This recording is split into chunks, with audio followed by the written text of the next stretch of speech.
Ma'am, can you see me? Yes, yes, I can see you. But it is not clear. Yeah, I know. Yeah. Is it okay now? Yes, little bit away from the light. Okay. I think so. The light is reflecting on your face. Okay. Now it is better. Now it is better, ma'am.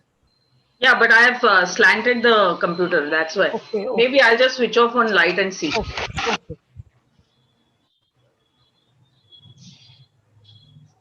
Hello, DP. No. Yes, ma'am. हाँ DP, I am here. HP बोल के जो है ना वो myself. So you can make हाँ, मैं me आपको co-host. host बना. This computer is And really. Suchita ma'am is also there. हाँ, she has already been made Yes, co-host. yes.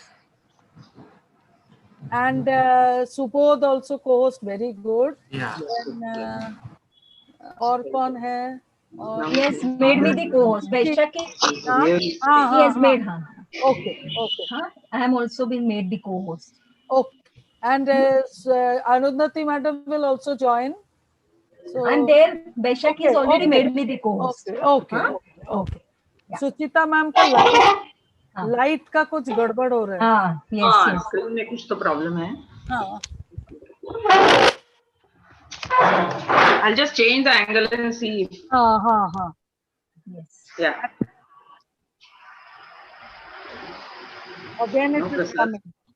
There is. Prasad, DP? this computer is on. DP थोड़ा सा उनको guide करो. Ma'am उनको background of करने को बोलो. उन्होंने बैकग्राउंड रखा है ना, उसके लिए प्रॉब्लम. सुचिता मैम आप थोड़ा बैकग्राउंड को ऑफ कीजिए. बैकग्राउंड लाइट नहीं मैम, बैकग्राउंड उन्होंने इमेज रखा है ना, तो इमेज के अच्छा. Okay. Maybe her daughter is helping her. Background image. My DP is saying background image जो है ना मैम वो आप बंद करो.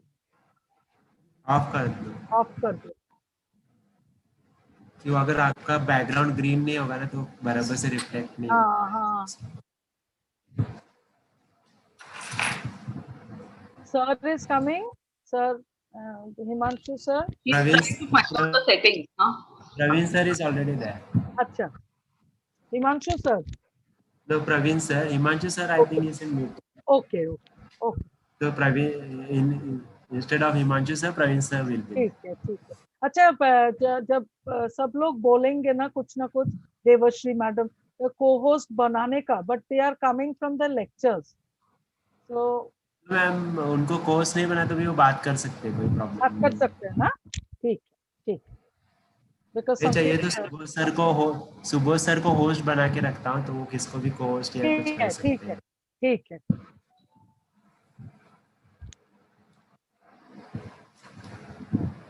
Good afternoon, madam. Good afternoon. Good afternoon, all. You speak a little for madam, just to start, so that it looks good also. Okay, yeah, madam. Can invite me. Then I will start the program.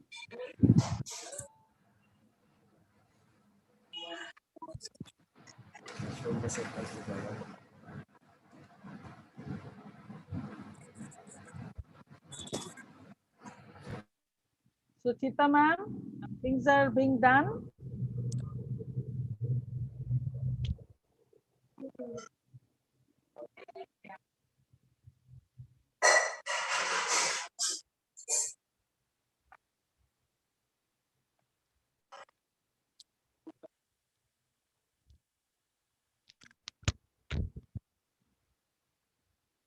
Suchita ma'am.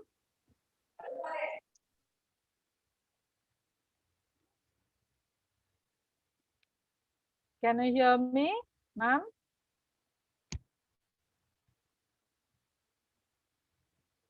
I think she's trying to make some adjustments. अच्छा. है ना, with the laptop maybe. I think so because that screen image was on her face. Yes.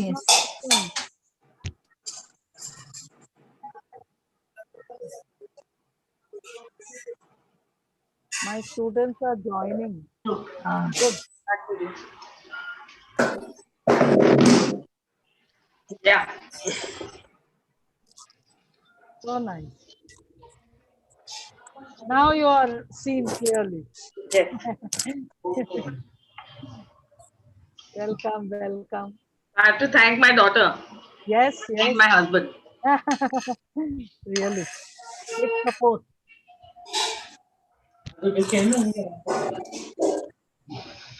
So can you hear me straight? Yes, yes, yes. yes, Clearly, clearly. very well. Very well.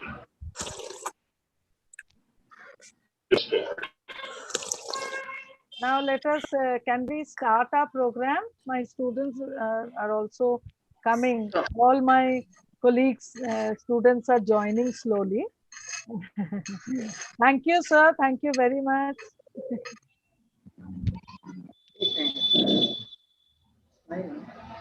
Yeah.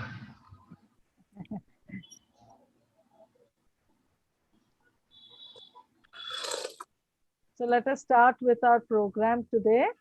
Uh, I request Praveen sir, our vice principal, to speak a few words about our program, and then we will start the program formally. Sir, over to you. Yeah, thank you, madam. Thank you, Baisakhi, madam. Thank you. Good afternoon, everyone. On behalf of the principal, RJ College, I welcome and extend a warm welcome to all of you. Madam, guest speaker for the day, Dr. Suchita Krishna Prasad. Madam, even though we are meeting online, so hopefully we'll be meeting sometime later in the college itself, and we'll have a much better time of interacting. WDC is doing a commendable job of having a number of activities. Even in this particular pandemic, we have an online session and it's an appropriate topic for the day, and that is gendering COVID-19, impact of pandemic on women and their household. Uh, Being a male, I can't say much, but Madam uh, can rightfully answer this particular subject.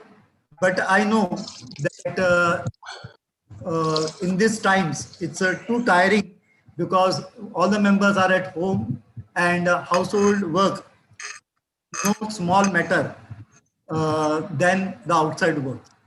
So hats off to all the women for carrying out a commendable job of both the workplace as well as the household. So without wasting much time, request Baisakhi madam to proceed with the two proceedings. Thank you very much. Thank you, sir. Thank you very much for Baisakhi the madam. motivation. Yes, yes, sir. Yeah, thank you very much, madam. Thank you, thank you. DP, can I request you? There's some problem with the voice crack. The voice is 1 minute. cracking. So can you just let's test the audience. Just tell them that we would like to.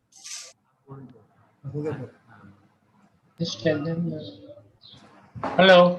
Hello, hello. You can hear me, right? Yes, yes, yes. I will start the program, ma'am. A few minutes of my talk. No, I was just wondering because there was some problem with my speaker. So I just wanted to ensure that nothing goes wrong once we are on. Yes. Yeah? DP, can I start? Sure, madam. Yes. Okay. Yes. So on behalf of IQAC and CWDC of Hindi Vidya Prachar Samiti, RJ College, Ghatkopar, we welcome our guest of honor, Dr. Suchita Krishna Prasad, former head of Economics Department, Elphinstone College, who accepted our invitation without any hesitation. Madam, it is our great privilege to have you amongst us today. A very good afternoon and thank you, Praveen sir, our vice principal, very dynamic person. Usha madam for driving us. She's the driving force. She's the director of Hindi Vidya Prachar Samiti. Our principal sir, who is always busy but has motivated us to start with the program. As a chairperson of CWDC, I would like to introduce our dynamic team. Dr. Seema Ratnaparki, who is the Vice Principal, Head of Chemistry Department, and she is in charge of CWDC. Our Dr. Nisha Muni, she is from the Department of Botany, a well-known Senate member, and all thanks to Madam, because it was her initiative which has brought Dr. Krishna Prasad to our forum. Professor Arundhati Chitre, she is from Department of Sociology. She is an invisible warrior. Professor Subodh Barve, Department of Commerce, with a background of law. Dr. Sanket Tikare, Department of Mathematics, a very active member. Professor Devashri Gorpade, Department of Economics, a very enthusiastic member and the youngest member in our team. We have also incorporated office staff, Mrs. Sujata, in our team. So it is a very well-balanced team and no gender disparity in our team. Dr. Suchita has chosen a very relevant topic today for her talk, Gendering COVID-19, Impact of the Pandemic on Women and Their Household. Looking forward to hearing you, ma'am, and the topic is so relevant in this trying time. To mention, WDC of RJ College looks into women empowerment and gender equality, an important requirement for the progress of our nation. The cell aims to create a gender sensitized community within the campus as well as in the society. We organize varied academic and cultural and social events to spread awareness about gender parity through staff and students. This has been our main focus or the vision and mission of CWDC of RJ College. I would now request Professor Arundhati Chitre to introduce our guest today. Over to Arundhati. Thank you, Vaishakhi. Thank you. And it is indeed a privilege to introduce our esteemed guest speaker, Dr. Suchita Krishna Prasad. Having served as a faculty in the Department of Economics at Elphinstone College from 1984 to 2019, till she retired from the service, Suchita Krishna Prasad has also worked at SP Jain Institute of Management, Mumbai for a brief period.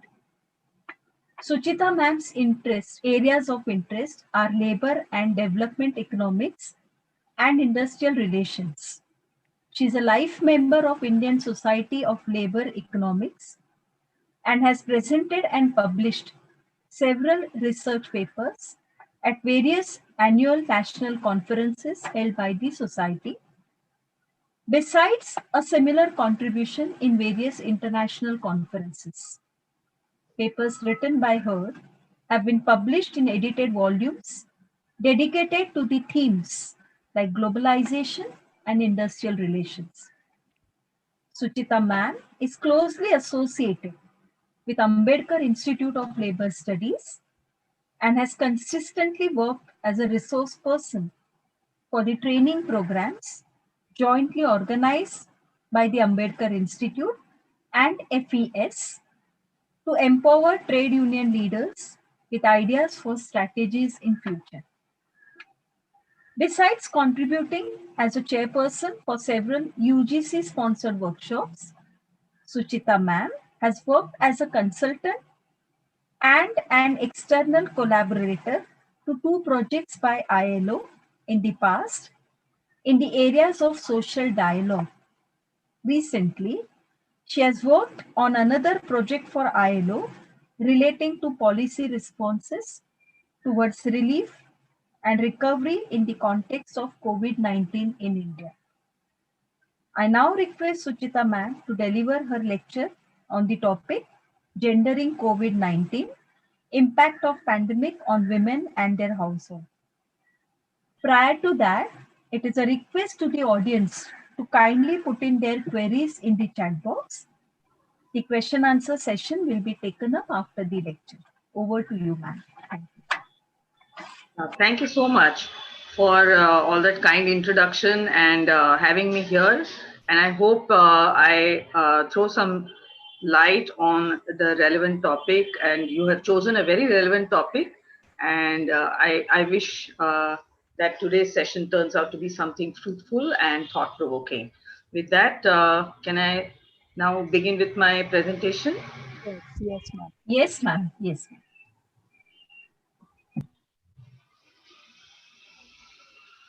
Can you see it? No. Can you Start see with, the presentation? yes, ma'am. Yeah. So, yeah. So this presentation will move into 4 sections. In the section 1, economics, which is my mother discipline, I start with that. So COVID and its impact on the economy and society all over the world and India, this will be taken up in section 1. Section 2 will be about gender disparity even before the COVID, right? So COVID then it's something that was already not so equal. So that is section 2. Section 3 will then see the impact of COVID and with special reference to women who are at home. And then, of course, we'll go to concluding observations. I hope to do good justice and thank you once again for this opportunity. And here I begin. So, coming to COVID and its impact on the economy, on the global scale, we have various international organizations giving estimates of how economic growth will has slowed down, and there have been estimates given right from the month of March.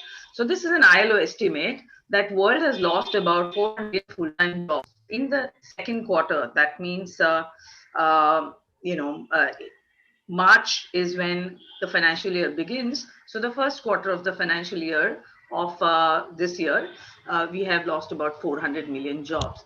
And in full-time jobs, about 59% jobs in Asia Pacific region, that means closer home, have been lost. 110 million out of 235 million full-time jobs are lost just in South Asia. The result of one of the results that everyone speaks of is supply chain disruption, and which has led to a lot of withdrawal of orders from India. And this is the link that I give you here. This is a podcast of McKinsey where people are discussing how there's no point in continuing our orders with India because India went through a very stringent lockdown for a very long time.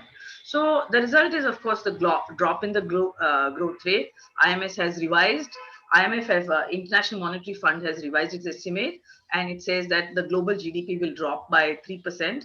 And this such a major drop in GDP, global GDP, has not been noticed since the Great Depression of 1930s. So coming to India, Indian GDP has contracted. Geeta Gopinath Madam the other day has announced that it has gone down by 4.5%. GDP contraction between just April and June has been nearly 24%. And to catch up with the pre-pandemic GDP, we will have to grow at an annual rate of 13%, which really seems very difficult right now. And then there has been a forced unemployment. CMIE has did come up with a report. Building Jobs was the title of the report, which says that about 122 million workers have lost their jobs by the end of April, and the unemployment rate was as high as 27%. Of course, later on, once the agricultural season began and the sowing and the rest of the agricultural activities began, it became much easier. And Manrega, of course, I think most of us know the Rural Employment Guarantee Scheme. Once that began, the employment scene started looking better. But there are people who say that if a lot of people have to depend on guarantee schemes to get the jobs, then the scene is still not so good. Okay, so we'll leave it at that. Problem is that Maharashtra, Tamil Nadu, Karnataka, and Andhra Pradesh, which together account for approximately 54% of India's total, 36% of India's GDP, have got maximum number of confirmed cases. So the states which are charged with have taken the charge of the GDP, large share of GDP, they are the ones Unfortunately, also they are the same states which have got a higher caseload. Now, this is one standard thing, that how do we earn? We earn because somebody spends. So somebody earns means somebody spends in the economy. That's a simple equation in macroeconomics. And therefore, if you want to look at income, you have to look at the expenditure. That means you have to look at the aggregate demand. So two major components of the private sector aggregate demand, which is the consumption and the investment, both of them are sliding down. These I have been taken from RBI report of March 2020, and it says that consumer confidence as well as the business sentiment and therefore business expectations have really gone down in this year. This is about economics. How does it affect the society? So we have all seen what lockdown means. We have all seen what social distancing means, right? So the rules of hygiene, of course, and not coming closer than certain meters of certain feet and so on. Lockdown has led to unemployment, and unemployment means our wallets are now frail, and we have to be really cautious about spending. So our lifestyles have changed, and we are now very cautious about spending. And all the celebrations, okay, be it religious celebrations or social celebrations or birthdays or wedding anniversaries or weddings, okay, they've all become low key, and this separation has led to loneliness, and it has given rise to depression. These are lifestyle and problems that the society face. So man is considered to be a social animal. So if that is cut away, that social relations are not allowed to breathe in fresh, then there is a problem. Coming to the health expenses. So COVID, we know, is a very strange thing, very unpredictable. There are cases where a person who has been affected by COVID has contracted the same infection once again. There are cases now the cases are known where we know that either the respiratory or some other vital organ might be affected for a very long period of time. So which all of this means that health expenditure is going to increase. Plus, when the COVID started, we had a very big problem of inadequate facilities. Here is one picture of Maharashtra itself, that the number of hospital beds in the private sector are about 1.8 lakhs, and the number of hospitals in the public sector are 51,466. These are the number of in the private sector, but together they cannot take care of the total number of patients that have come in Maharashtra, and that is why we've had to have sheds and so on. Okay, so coming to the healthcare, how have the people responded? The people have responded in two extreme ways. Okay, so either they have gone into extreme amount of panic, or they have gone into extreme amount of neglect, which is what we call as COVID fatigue. So people get tired of that lockdowns and so on. So once an unlocking begins, people simply go freaking out, and then there is a resurgence of the wave and so on. So coming to the health expenditure, the WHO has given this expenditure that domestic spending due to COVID-19 may vary between $17 to $386. Okay, so in the next decade, it is going to increase, which means there is going to be a drain on personal savings. Okay, with this, we have seen how the society and the economy are affected, how COVID is going to eat into our pockets because of unknown health emergencies that may arise. And so we come to now the gender disparity in the pre-COVID world. How do we understand gender? How do we measure the gender equality? We have something called Gender Inequality Index, which has got 3 dimensions. Okay, women, reproductive health of women, empowerment of women, that means how many women are into political process, decision making process and so on, and how many women are into labor market, how many women earn. So this, of course, then this is broken down further into maternal mortality, adolescent fertility, whether women are there in the parliament and so on, and finally labor force participation, right? So if we look at how India has progressed, okay, India has slid down, okay, So, among various nations. Now, this is 2017 report. In 2006, India was in 98. In 2016, it has gone down. And, in 2017, it goes down further. So the gender gap index of India is not something that we can certainly be proud of. Okay? Coming to the healthcare, we already saw that the health expenditure is going to increase and the gender gap exists. Okay. Yeah, I think there was another one about, yeah. So this is something that I would have liked to see first. Right. So one of the things that looks at women empowerment is how many women are able to go out of the work. Of course, we are going to finally come to women inside the house, which is what the topic of today's discussion is. But how many women work? So labor force participation rate, this is for men and this is for women. And you can see that the gap between men and women in the labor force participation is increasing. Coming to rural and urban, just for women, the rural participation rate is really going down very, very steadily from 2010. So it's not now, it has been going down for some time. Coming to the healthcare system, a study conducted in 2016, okay, this was conducted in Delhi, and a large number of outpatient clinic appointments were taken up to study how many women actually access health services. Okay, so of course, to bring some kind of parity, obstetrics and gynecology cases were removed, and then it was found that two-thirds of the visits to the two-thirds of the total visits in the medical hospital are made by the male patients, and whereas the overall sex ratio was 1.9. So given the sex ratio, that is almost like 1:1, two-thirds of the total medical visits are made by the men. That shows that medical services are not accessed by women as much. And this ratio fell from 1.43 to 1.4. And so there's a kind of a U-curve, which is what they say.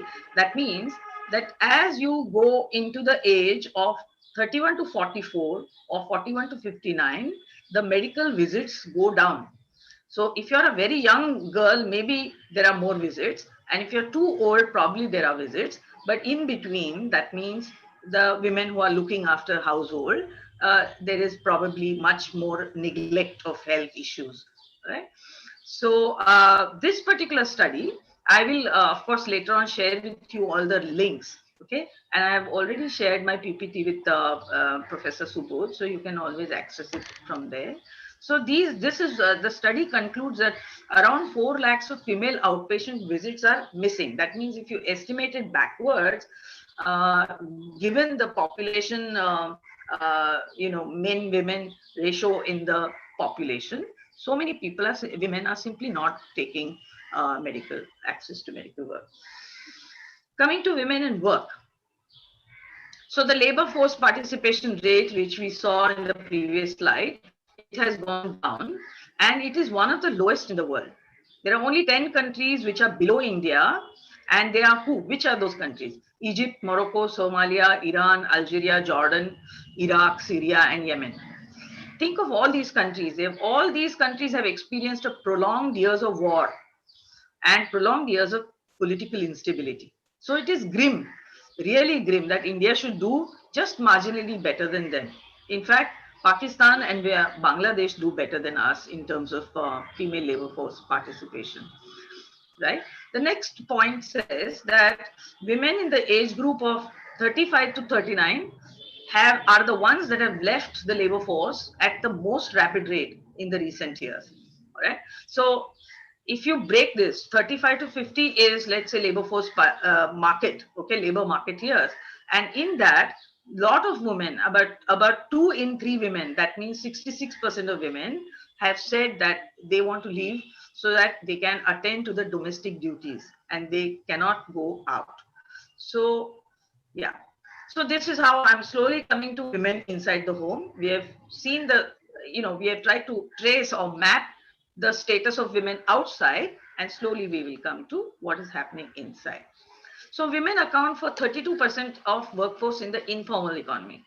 Okay, this includes agriculture and many other non-agricultural work, which includes textile or bricklaying or rag pickers or domestic workers, vendors, garment workers, and so on. So, and 97% of the total women are into this category of highly poorly paid, no employment contract, no social security, and so on. So this is about, and then of course there is a rest of the list: vendors and street vendors or vegetable vendors on the street corners, and beauticians, and so on. And out of the construction workers, let me tell you that about 30% of construction workers are women, but they don't get the pay in their hand because in construction the Jodi system is employed. That means a woman can be employed along with a man alone, and the pay of course will be given to them in the man's hand. So that's another very big issue that even the ILO is taking up of late. Coming to home, these are two data points that I'm sharing with you. One is the OECD data that women in general in India spend about 352 minutes per day on domestic work, which is 577% more than men, which is 52 minutes. So a man on an average spends less than an hour, and a woman on an average spends about 6 hours doing the housework. ILO, recent data of ILO, which is in 2018, women spend about 300 minutes and men spend about 30 minutes. So the gap has only increased. Right? So problem with the home work is that it's unpaid work, and therefore there is less dignity or less value. Okay, greater possibility of being undervalued. So we have finished two sections now. We first saw what is the impact of COVID on economy and society all over the world and in India. Then we saw what is the gender issue. What do you mean by gender inequality and how is it measured? How does it reflect itself? And now we are now going to combine the two, COVID and gender and women at home. So once the COVID began, we started saying stay home and stay safe. Right? So work from home became a new normal. So women who were working before outside, now they will be working at home. So in the beginning it was said, okay, at last, that segregation and that rush to go to the office at the right time and so on, that is gone. So there'll be more relaxation, women will be the family and so on. But the problem is that if it continues, women have been struggling to coordinate between office space and home space. Having that one isolated room is not easy for many women, especially if they're elders and young children who may keep coming in and going out, may keep demanding food or something else, or if nothing else, attention. All right.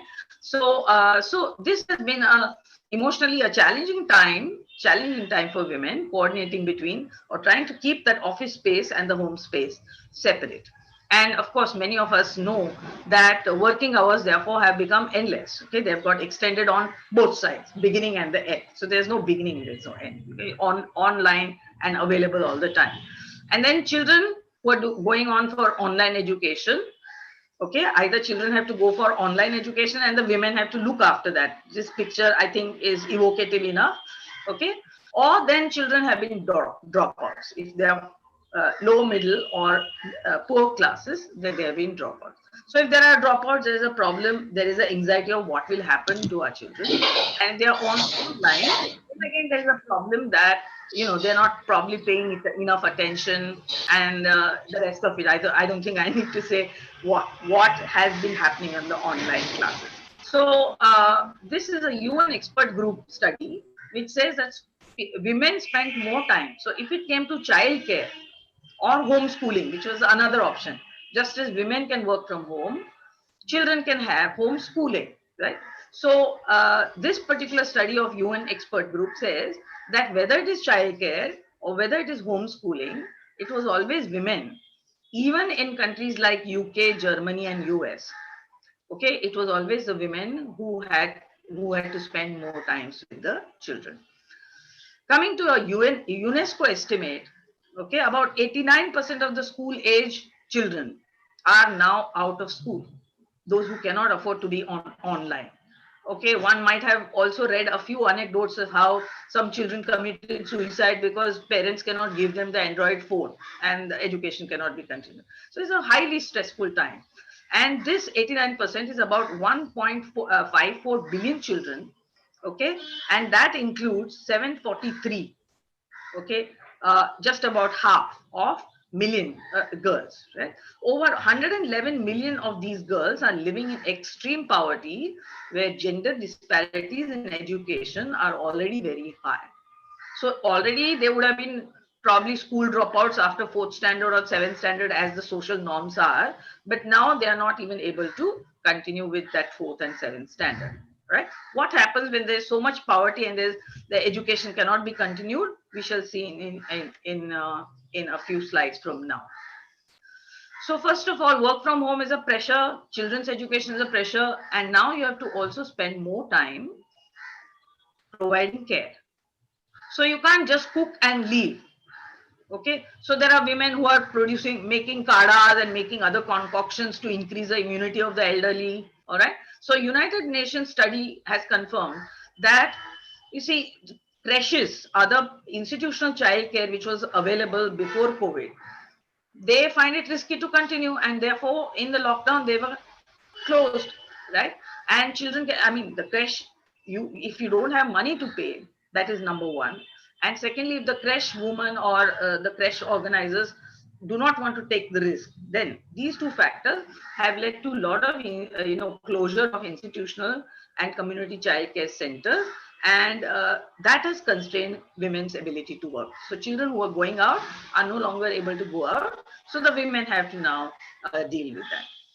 So women not only have to feed and so on, but they have to look after the emotional well-being of everyone at home, not only children, but parents and other family members. That means they are in charge of providing all kinds of support, okay, medical support, food, and emotional support to whoever needs, right? So recent study of in the United States shows that parents of children under 18 years of age experiencing more stress due to coronavirus outbreak and its response. Approximately 32% of fathers reported that their mental health was worse because of this, and about 57% of mothers suggested that they are having a very stressful time. Next consequence is that there have been more pregnancies. This is not just in India, all over the world. So close down of family planning services in India. What happened was that we closed down the family planning services because hospitals were all taking care of COVID patients. So we didn't want to have complications. Therefore, family planning centers, service centers were locked down.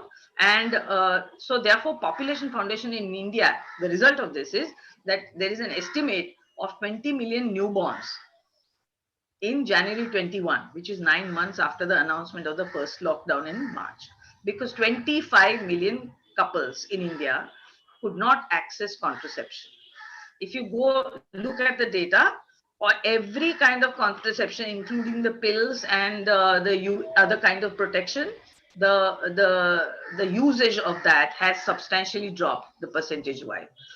And this is available, if anybody wants to see, this is available on the website of Health Management Information System of the government, Child and Family Care, Women and Child Care and Family Welfare. So this is available on the website, that injectable contraception, in fact, everything has fallen, but I didn't want to just crowd it with too much data. This is really very big. 36 means more than 1/3. So when that happens, and in fact, not just here, but all over the world, UNICEF says that every 3 months of lockdown, there will be an additional 2 million women who will not have access to modern contraception. So they have come up with this kind of estimate that, the longer the lockdown, the greater is going to be the birth rate, and probably a lot of it may be unwanted birth. So if you look at the number of expected childbirths, we are leading among Asia and South Asia. India with 20 million, China 13.5, and lowest, of course, is Indonesia with 4 million. In India, since hospitals were, another problem with this was in India, since hospitals were filled with COVID-19 patients, pregnant women often could not seek admission into hospitals at the right time. We have probably also seen anecdotes of women rushing in rickshaws from one hospital to another hospital, and the hospitals asking them to get themselves checked for COVID, and traveling in that, almost like, labor pains on and so on. Very difficult situation a lot of women have gone through. And this has also led to many households, many families deciding to have births inside the homes, not go to the hospital at all. And that has got its own associated risks. Okay. This is very serious, domestic violence. And this has been termed as a parallel pandemic. Parallel pandemic. So there has been a global increase in the domestic violence because men are unemployed. There is a financial stress. Men often have taken to, there has been a larger amount of substance abuse, drug abuse, use of alcohol, because times are stressful. And women find themselves really locked behind the closed doors and with the partners, because they can't even go out. They can't tell anyone. Nobody can come to help them there, and so on. So now, these are further figures of this. Domestic violence has increased in the first quarter, okay, just back up to March, by 30% in France, 100% in Singapore, 25% in Argentina, 33% in Cyprus. In China, in Hubei province, there was a tripling of domestic violence. You can see the link here. So naturally, this is not this is from the information that one gets. Okay, so according to, now what happens to the crime scene in India? Of course, the National Crime Research Bureau (NCRB) says that every 1.7 minutes there is at least one crime reported on women, okay, in India. And domestic violence has increased, and domestic violence, out of that, domestic violence is 4.4 meter. And the last one, in the first 5 weeks of lockdown, Pune police station reported an increase of domestic violence by 12 times. 12 times, okay, just in 1 month. Okay, so what does it all lead to? So there has been this I have listed as common factors, problems which were faced by men and women both. So both have had loss of job, both have had problem due to inadequate socializing, or problem in accessing various methods of healthy ways of stress relief. Sense of isolation is there. Everyone is low esteem. Okay, but factors which have led to genderizing the pandemic are that women have to spend more time in care work, and women have to spend more time in, and therefore women will have poorer prospects in returning to paid jobs.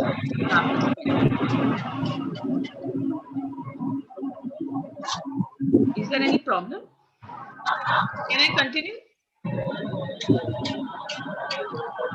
I hear a lot of noise. Can I continue?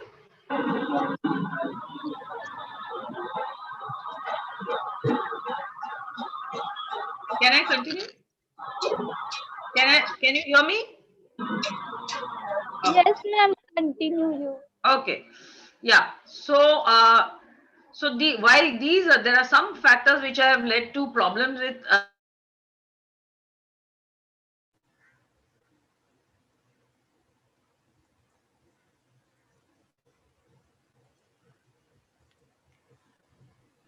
where women are required to spend more time in care work, okay, and therefore they will not be available probably for the labor market even later.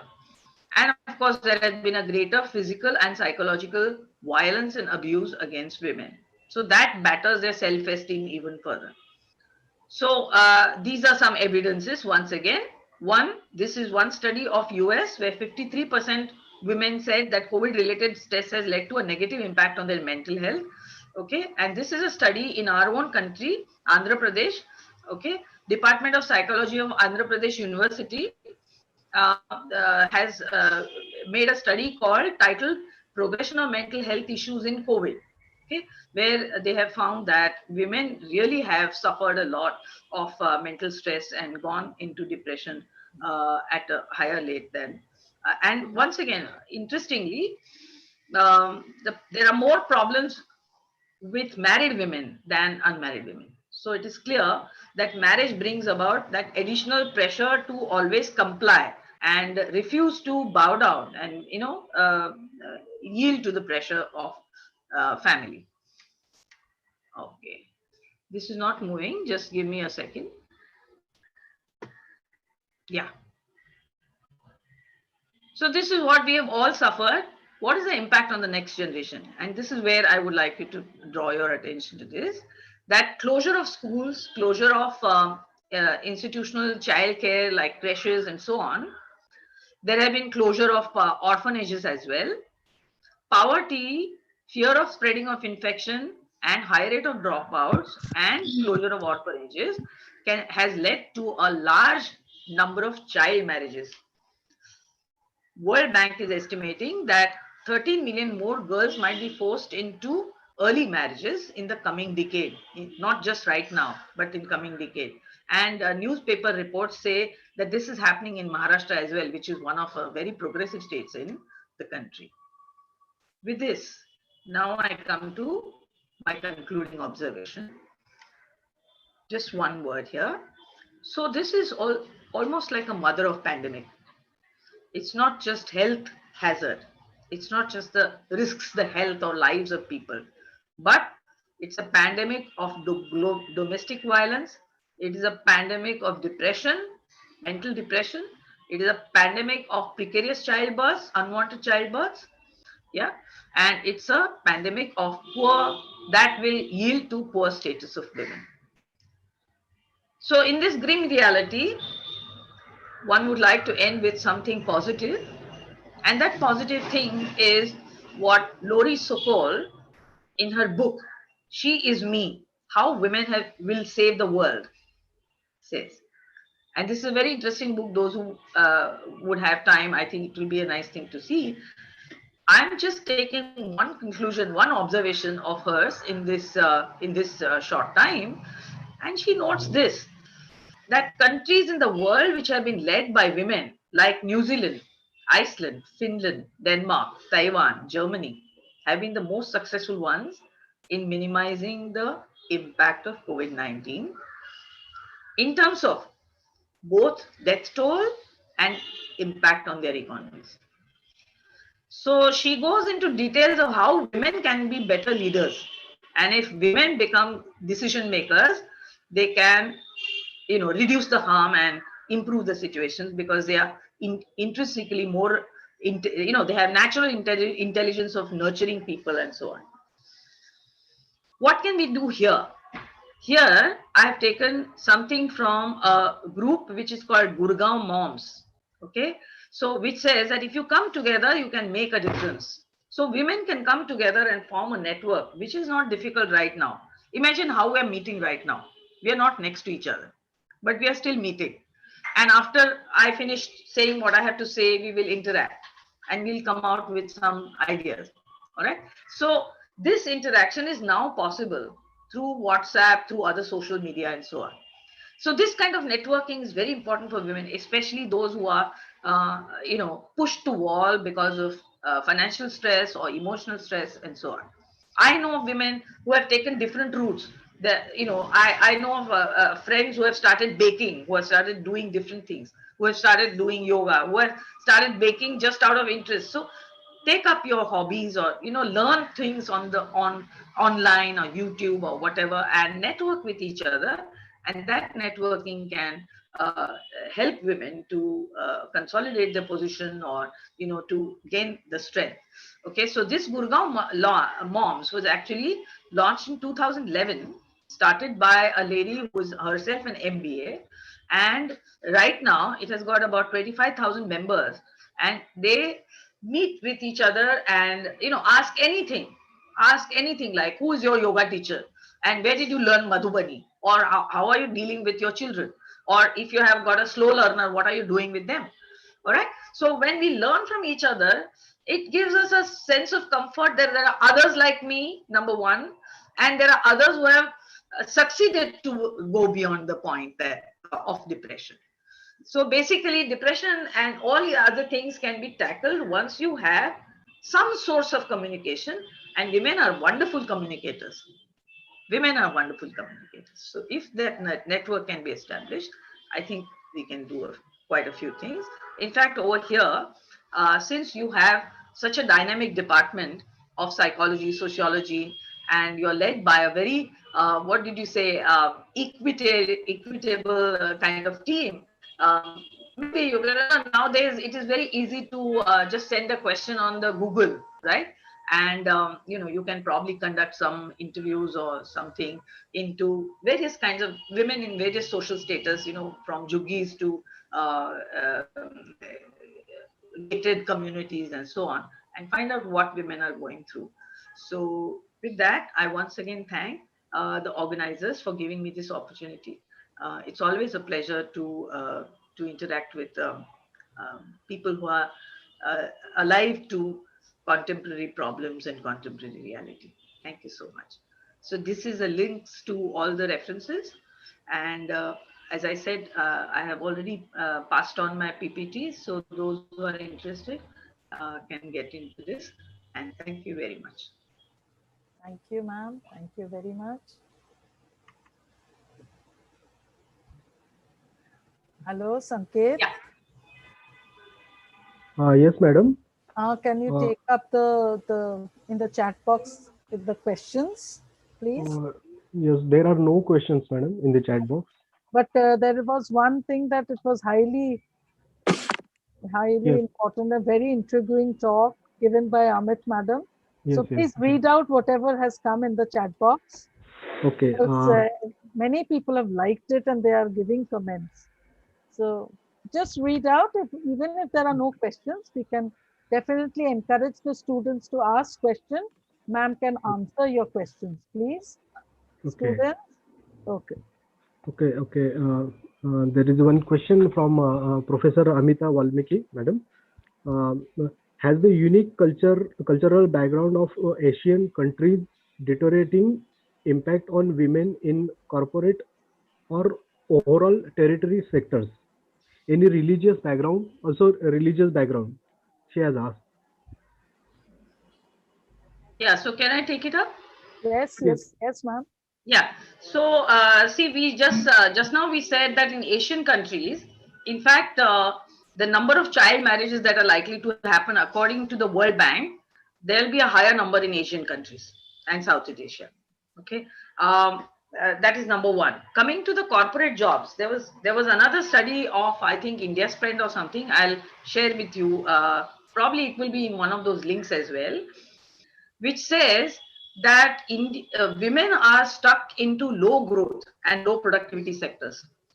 Okay, so agriculture or let's say textile or garment, okay, labor intensive sectors, and let's say, and of course at the lower rung it is just the rag picking and vendors and so on, right? So the high tech jobs like, let's say, Python or web logistic building and so on, which is likely to give more demand and therefore more pay, there are only about 19% of women. That's what I think McKinsey report says. I think one of those links will be there in that. Okay, so what this report says is that as a result, now if agriculture goes in for mechanization, then those jobs will also be lost. So more women are into agriculture, but if agriculture goes into technological progress, then even those jobs will be lost.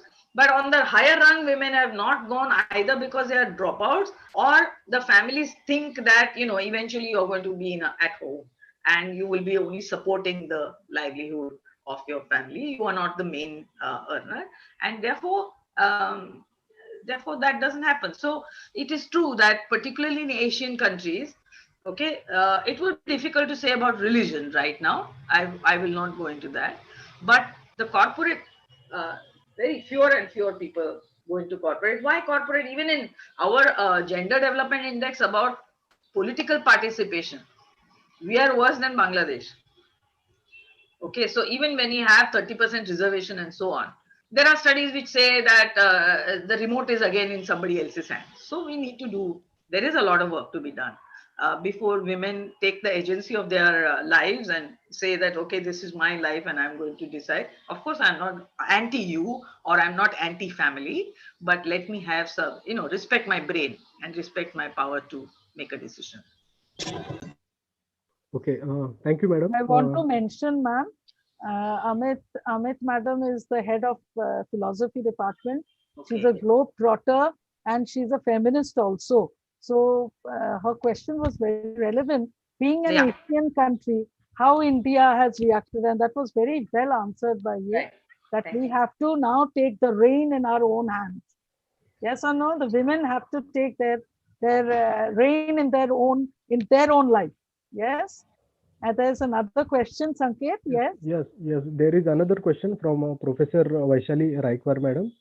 The question is, can we say that all the depression, instability, fear of pandemic resulted in increase in domestic violence on a supposed to be weaker stakeholder, that is women as a soft target of our society? Yes. Yes, Madam? this is what I think, just a minute. Yeah, I think this is what most of the studies conclude as, and it's not just now. Whenever there have been wars, even during wars, highest crimes are committed against women. Okay, maximum rapes and all kinds of things happen against women. So that is a history of human civilization, that whenever there is a trouble, it's a woman who takes most of the stress. So this is true that when there is depression, when there is a drug abuse, when there is alcoholism, a woman comes in handy to for ill treatment. Yes. But ma'am, is there any conclusion that it is more in the weaker stakeholders, women who are in the weaker? Yes. In That fact, see was all her the studies question. that are, yes, that all the studies that, yes, it is there.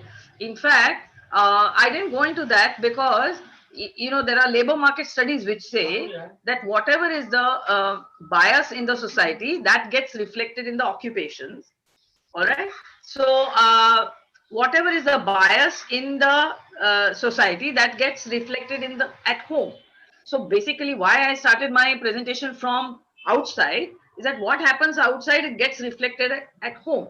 So if outside there are already built-in biases, those biases will play at home as well. But I'm not sure whether, if you mean by caste or something, then I'm not sure whether, because poor people, poor. right, poor people, or in fact, even in rich societies, yes, there are studies which say that the decision making power is not there. The decision making power is not there. But maybe in a pandemic like this, if you're rich, again in a rich, even in a well-to-do family, if the maids do not come, the maid servants do not come, or the domestic help does not come, obviously there'll be more expectations from the woman. So basically, there are studies which say, there are people who say that COVID is class neutral and COVID is gender neutral. yes. But when you actually see the impact of it, for example, if a person goes into, requires, let's say, artificial respiration, all right, a person needs to go into ICU, then who will be able to go? Only the rich person, only the financially well-to-do person. So even if you say neutrally, scientifically, everybody is capable of contracting the pandemic, contracting the infection. The incidence of that will still fall on people who are less capable of handling it. So less capable of handling it would mean poor. Less capable of handling it would be women, because in one of the slides we saw that even before the pandemic, women were not accessing health services as much as men were. That Delhi study that I showed. All right. So, if there are Marathi people here, we have a phrase saying, Angavar kadaitsa, jhelne ka. All right. तो थोड़ा हो गया तो झेलने का, एक गोली खा लेने का हो जाता है. So not going to the, whereas if a man sneezes, then it's a big thing. Yes. Yes. Okay, thank you, madam. There is one more question from Professor Sharmila Jajodia, madam. The question is how to strike a balance between discussion and implementation of policies and rules and regulations. Yes. See, about rules and regulations, see what happens, there's a rule. And then suppose, see, let us not blame government or anything, because this actually starts at home. This actually starts at home. And this actually works in the society. So rules cannot be made, and because if the rules are made, who's going to implement? And if they are not implemented, who's going to punish? All right. So that entire mentality becomes, it finally boils down to what kind of mentality we have. And therefore, that will be difficult to, but if the women, as I said towards the end, if women network with themselves and work on their own self-esteem, okay, work on their own self-esteem. Like if programs like this happen more often, all right, there's a NGO in Maharashtra called Dilasa. Okay, so there are, networking with NGOs which work on providing all kind of, any kind of support that women may want to look for. Okay, so if those can be strengthening. For example, as I said, the Gurgaon moms. Okay, Gurgaon is supposed to be one of the places with very high crime rate against women. Right. So look at Gurgaon moms. If that has come and about 25,000 women have already joined it, asking for anything, as I said, what is your hobby and what do you do in spare time? Anything. So if we have more platforms like this where women can simply do hand holding for any purpose, okay, even for gossiping, doesn't matter, because gossip also has facts. Okay, so that itself will create a window. Okay, depression kab aata hai? All doors are closed and I don't know what to do. But when a window is open, whichever way, real to nahi hosa hai, so virtual, doesn't matter. Okay, that might be the clue. Okay, thank you, madam. There are no more questions. There's an iPhone, I don't know who is it, comments that unfortunately women all over the world are not given due respect and treated equally. Yes, true, and that is why the last slide that I said, that it's interesting. Just look at that book that I have, the link for which I have given there, who says that look at the world. I mean, where women have led, COVID has been much better regulated. Okay, so women can be good leaders, and it's important to keep emphasizing that. It's important to keep emphasizing that. Thank you, ma'am. Thank you, Sanket, for the round, the question answer round. Now madam, there is one more question from Professor Subodh sir. Yes, sir. Yeah. The question is lockdown was an opportunity for women to teach and show kids how domestic activities are difficult, because kids are least bothered and want easy life. Very true. Very true. Very true. Probably we can, have this kind of network and, praise children of friends' children or something who have started chopping vegetables, or who have started helping mother fold the dry clothes, take away clothes from the clothesline. So put it on the, some kind of group that, he did this or he did that, so she did that, and so on. So that might be like a social incentive for children to begin to contribute to domestic work. Yeah, that's an interesting point. Very nice. One more question from Ashish Joshi. Is it an opportunity for men to show how they can help women? Yes. Yes, opportunities are always there. Opportunities are always there. So, because ma'am has already told that 30 minutes men stay and do household work, 6 hours for women. it's proved that yes, it is the intention of the man to help the woman. That is the intention. That should be there. Yeah, yeah. If I may add, basically, when there is fear, when there is risk, why shouldn't people come together? People should come together when there is fear. Why should they decide that, okay, now I have power over her and therefore I will exercise that? So, in fact, in some other context, I have expressed this stream of thought. It's a Gandhian thought, actually. So, if you're afraid, come together and support each other and, help each other to rise above fear, rise above anger, rise above depression. Even, I mean, why should women have to network with other women? That's because there's not enough coming at home. Yes. But if enough support starts coming at home, that yes, you are really tired, now you sit, I will take care of the rest. Just if men and women decide how many hours of work and leisure. In economics we have this combination, ideal work and leisure. So if we sit and decide how many hours of work and how many hours of leisure for you and for me, probably that can be sorted out. But see, democracy is very easy to preach and very difficult to practice. To my mind, actually, democracy has a spiritual value.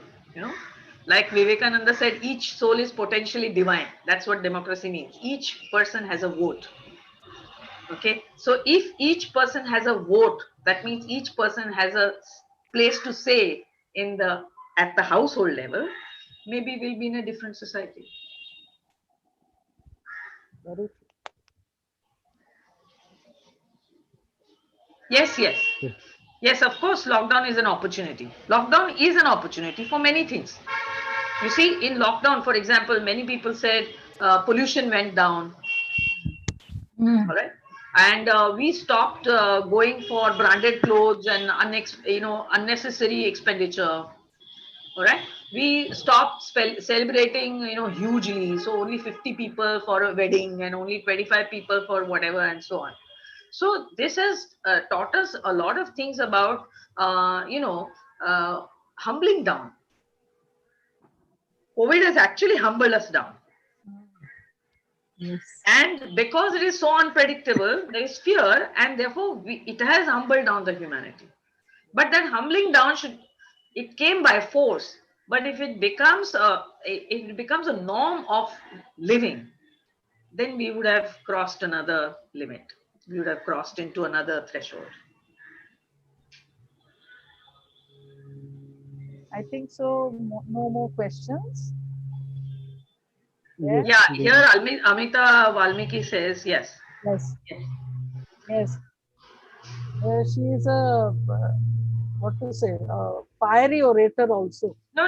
Yeah. It is nice that it's only through interactions that these sessions become interesting. Otherwise, it will be just a monologue. Yes. Now, can I request Devashri ma'am to come up and propose the vote of thanks? Okay, madam. Yes, thank you, madam. Actually, it's my privilege to propose vote of thanks and acknowledge the contribution of those who have worked hard for this event. So I, Devashri Ghorpade, on behalf of Hindi Vidya Prachar Samiti's Ram Niranjan Jhunjhunwala College and College Women Development Cell, first of all, extend my hearty vote of thanks to our distinguished chief guest, Dr. Suchita Krishna Prasad, madam, who spared her time today for us. Madam, you have talked about the impact of pandemic on women specifically and covered all the aspects of women like labor force participation, different age groups, what happens to women regarding age groups, women inside the home, outside the home, how difficult it is to manage household, even office work. You threw light on family planning issues, domestic violence issues, all these issues. And in the end, you spread positivity amongst us. These are not the only problems we are facing, but yes, we can go ahead with the positivity also. And we really had this opportunity to hear your thoughts today. And your thoughts have really enlightened our minds. Thank you, madam, for your talk for WDC in our college. I'm also thankful to our director, Hindi Vidya Prachar Samiti, Dr. Usha Mukundan Madam, because she has always been standing as a pillar for all of us.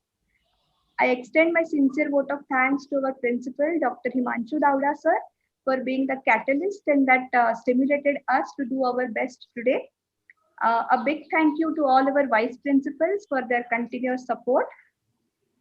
I would also like to thank people from our technical team who have worked behind the scene and make this event happen. Especially, I thank DP for arranging all these technical things.